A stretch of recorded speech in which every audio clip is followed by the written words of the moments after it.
you talk about consequences. I love that. I usually talk about cost and benefit, and yeah, the consequences is part of the cost. We add that. What are the benefits of adding this for the players? Sometimes it can be accessibility benefits, and this is very good to have. But what is the cost? And sometimes the cost can be ethical, because if your game now is pay to win, you have some, ethics considerations to have on your game as well.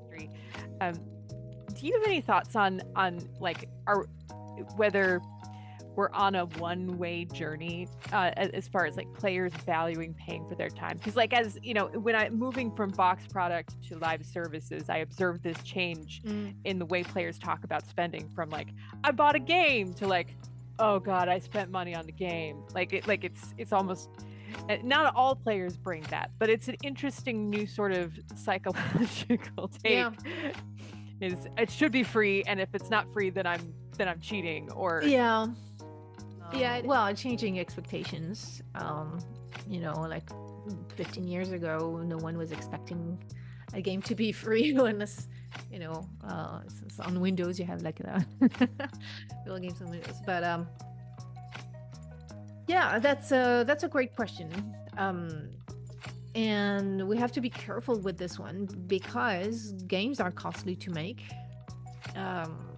and people, can lose their job, or so if we set the expectation that a game has to be free, or if it's not free, then we're thinking about, okay, what is my labor on this game, and how, am I paying money to remove some labor, or what is it we're doing? It's just changing a little bit the framing. I don't think it's changing that many things. It's just shifting the cost and benefit.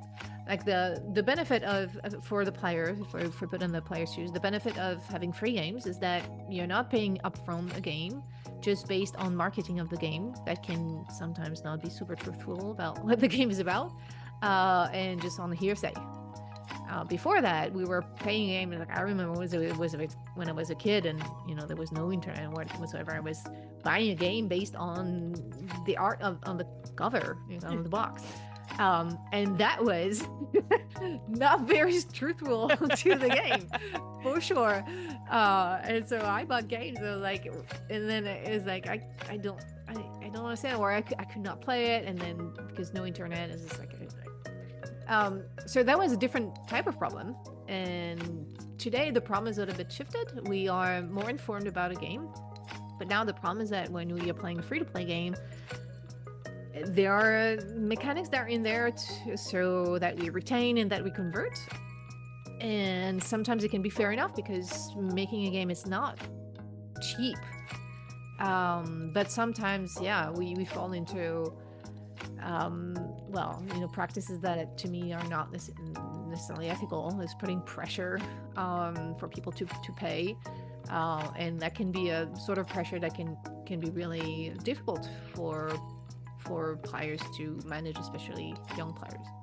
So I don't know if it's answering your question per se, but it's definitely something that we need to think of, because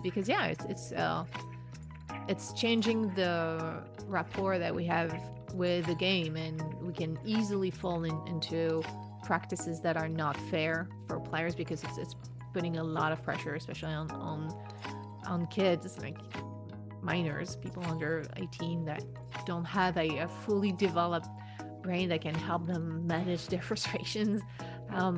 So we need to think about that.